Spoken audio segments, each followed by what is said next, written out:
This is MacVoices TV.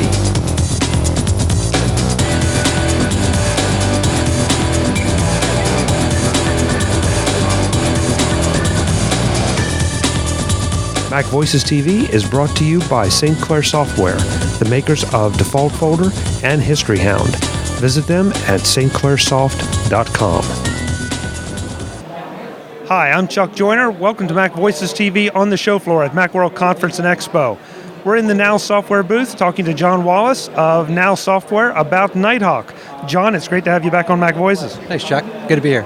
So we've talked about Nighthawk a couple times, and you all have faced some challenges, but it sounds like you're finally overcoming them, and we're going to see something come out.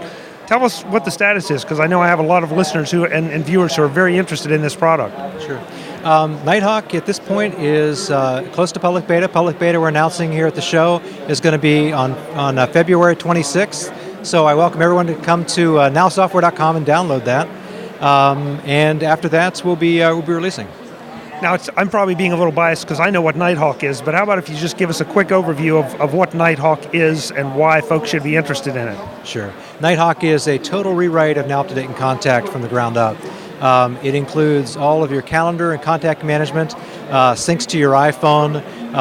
You can work with Nighthawk in a group environment so that any of your data that comes into Nighthawk on your machine, you can sync to other users on your network as well. Also, it ties into Apple Mail, so that if you have information coming in from a client, that email will automatically be attached to that client's customer record, so that is also then brought into Nighthawk, and you can optionally then share that with other users as well. So it's a great cross-platform, I didn't say that, it runs on Mac and Windows. It's a great cross-platform calendar and contact management solution. Everything's integrated. It's a real nice solution for power users, small to medium-sized business. It's a nice product. One thing about Now UpToDate, Now Contact, you all developed a hugely loyal customer base. And in spite of some of the delays, they've hung on with you. In fact, I was listening to a couple guys talk to you before. It's like, I need it, I want it, I've got to have it. That really says a lot about the software. And how is that kind of quality translating into what you're doing now with Nighthawk? Sure. Well, first of all, I really have to thank all those people who've hung in there with us. I think that Now UpToDate and Contact is a great product. It's a little dated now. And what Nighthawk does is it really goes to the next generation of that. And so all the people who have had an investment in Now UpToDate and Contact, who've used that product, all those same features are in Nighthawk, plus a few more. So I think the people who really want the next generation of Now UpToDate and Contact, Nighthawk does a great job for that. Now, is this primarily for a collaboration environment, say an office environment? Is this something that I would use to manage my personal schedule and replace iCal and Google Calendar and some of those? Well, you can use it either individually. Where its features really shine, however, is when you're using it in group environments. And group can even mean a family.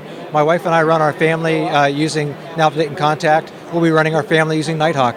And so that's really the strength of the product, is being able to scale well from just a couple of people up to dozens or hundreds of people. How about iPhone integration? That's such a big issue right now, or really any mobile device, but of course at Macworld we have to ask about the iPhone. Well, I think that first of all, any calendar contact management product without iPhone integration is going to have problems. And of course, that was one of the key elements of Nighthawk, is making sure that we sync well with iPhone. I mean, there's a lot of people that can sync with iPhone, but syncing well with iPhone is a different story. And so making sure that all of your information shows up there and anything you generate on the iPhone comes back was a key priority for us. And that's part of what's taken us a long time, is to make sure we get it right, because if it's not right, it's a bug, and I don't want to ship software that has bugs in it. See, that's something I think so many people don't understand.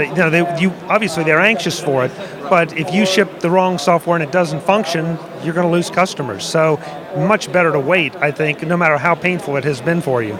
Well, I think so too. I mean, first of all, I really view that as being my job, is to get the software right.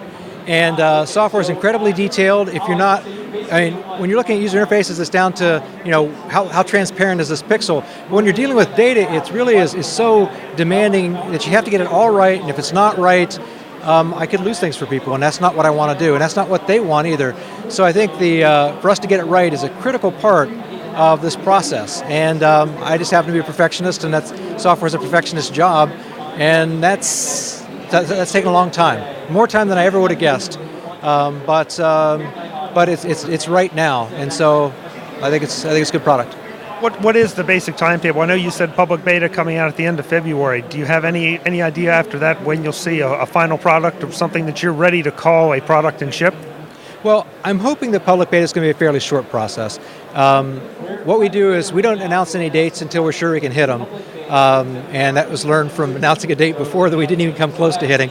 So one of the things we did inside the company is we're not going to even mention a date until we know that we're going to hit that date. And so we know that we're going to hit the date for the public beta on the 26th of February.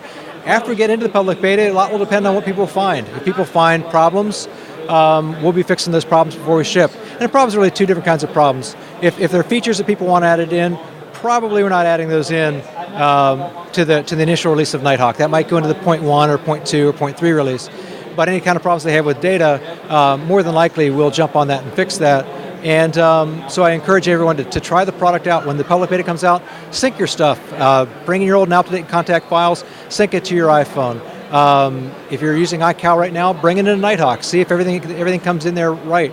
If there's any kind of problems, I want to know about it. Right now, everything's looking really good. We're doing performance tuning and we're doing fixes to the user interface, but the product is really pretty close to being good right now. That's great. That's great. How do people get involved in the public beta? Just go to the website? Yeah, they'll be able. We'll have that plastered all over nowsoftware.com. If they pop up there on the 26th, there'll be links on how to get it. There'll be some information they'll need to fill out. It'll send them the information on downloading, and they'll be all set. Terrific, terrific. Well, good luck with it. I hope we're back here next year, this time talking about what a huge success it was. I hope so too. We have a lot of things that we'll be putting on over the years to come. So this is just the first step of the product. There's so much more that I know the community wants in terms of project management and being able to manage groups of people. There's just so much more, and also web integration and things like that. So much more to add into the product. This is really just the first step. So I think that Nighthawk is going to have a long and storied career. I just want the story from now on to be a really positive story as opposed to us talking about things too soon. So, with the Now Software legacy, how could it be anything but? Thank you very much. I appreciate that. Folks, we've been talking to John Wallace of Now Software about the upcoming Nighthawk. I'm Chuck Joyner. This is MacVoices TV at Macworld Conference and Expo. We'll be back again soon. Thanks for watching. MacVoices TV is brought to you by St. Clair Software, the makers of Default Folder and History Hound. Visit them at stclairsoft.com.